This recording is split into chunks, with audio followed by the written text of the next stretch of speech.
To take it away from you, Madam President, the viewer will really agree with you that young people, especially girls, do face a series of challenges.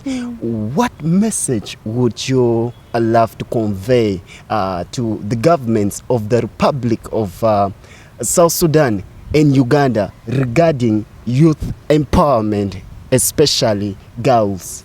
Okay, let me begin with the government of South Sudan, because we have a lot of things lacking the other side. And as a South Sudanese, on our side, it's a bit challenging because it's like the culture is overthrowing the constitutional rights that is being given to the girl child, you understand. So what I can urge the government is to uphold the constitutional rights that have been given to the girl child and to actually implement it rather than letting culture override it, because we have a lot of pedophilia, we have a lot of bad cultures. Let us say maybe child marriages. Let us say a girl cannot decide for herself because it is a cultural concept. So the thing I can urge the government is, let's uphold the constitution and let's give the girl child her constitutional right that is being provided for her there. The right to education, the right to choose even a partner, because in our community most of the girls are being decided for. You may not be underage, but they will still force you to marry a person of their choice, not a person that you are fully consented to get married to. So let's give also freedom of decision, freedom of speech, all the rights that have been defined in the Constitution of South Sudan to the girl child. That is what I can say to the government of South Sudan. And to the government of Uganda, leaving that side of South Sudan and coming to Uganda, I find myself having a lot of freedom, because even standing before this camera, if I say something ill about the government, a lot may happen. The government, scared? And I'm not really scared, but I think, let me say I'm scared. Why should you be scared? So to the government of Uganda, I really appreciate the great work they're doing. Of course, there are a few things that are lacking in between, but if I'm to put a comparison between the government of South Sudan and the government of Uganda, I think the girl child within Uganda has a lot more privileges compared to the girl child within South Sudan. We had FGM and all that, but the government of Uganda has tried to work on it, but we are fighting against child marriage for years, but the government of South Sudan has literally done nothing, about it. So that is something we really need to push for it, but I really appreciate this side of the government. There is, of course, a lot of loopholes in between, but it can be fixed and can be put together. I see primary education is going on well.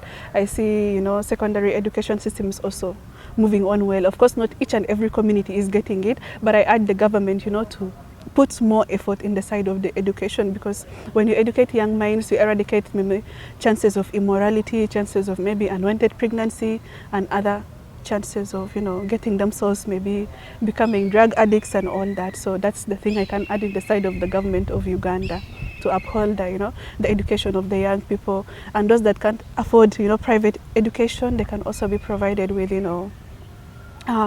other public schools and all that, to be able to achieve that sort of education for themselves.